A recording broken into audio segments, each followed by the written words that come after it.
বাংলাদেশের তৈরি পোশাক খাত অনেকটাই ঘুরে দাঁড়িয়েছে। যুক্তরাষ্ট্র ও ইউরোপীয় ইউনিয়নের বাজারে বাংলাদেশের তৈরি পোশাক রপ্তানি বৃদ্ধি পায়।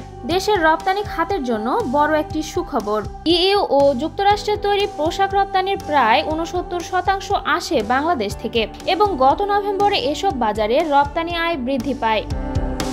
ইইউ এর পরিসংখ্যান কার্যালয় ইউরোস্ট্যাট ও ইউএস ডিপার্টমেন্ট অফ কমার্সের আওতাধীন অফিস অফ টেক্সটাইল অ্যান্ড অ্যাপারেলের অটেক্সা এর তথ্য অনুযায়ী ২০২৩ সালের নভেম্বরের তুলনায় গত নভেম্বরে বাংলাদেশ থেকে ইইউতে ২৪% বেশি অর্থাৎ ১৫৩ কোটি মার্কিন ডলারের তৈরি পোশাক রপ্তানি হয়।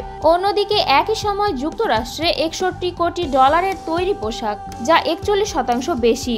২০২২ সালের রাশিয়া ইউক্রেন যুদ্ধের জেরে উচ্চ মূল্যস্ফীতির কারণে ইইউ ও যুক্তরাষ্ট্রের নিত্যপণ্যের বাইরে অন্যান্য পণ্যের চাহিদা কমে যায়। পরে সরকারিভাবে বিভিন্ন উদ্যোগ নেয় ধীরে ধীরে মূল্যস্ফীতি কমে এবং অর্থনীতি ঘুরে দাঁড়ায়। ফলে বাংলাদেশে বড় বাজার দুটি থেকে তৈরি পোশাকের ক্রয়াদেশ বৃদ্ধি পায়।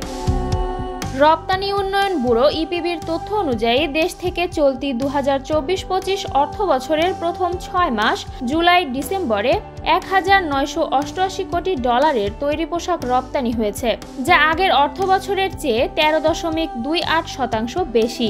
অন্যদিকে ইইউ এর বাজারে বাংলাদেশের প্রবৃদ্ধি হয়েছে ১.৮৫%। বিশ্বে তৈরি পোশাক রপ্তানিতে চীনের পরই বাংলাদেশের অবস্থান।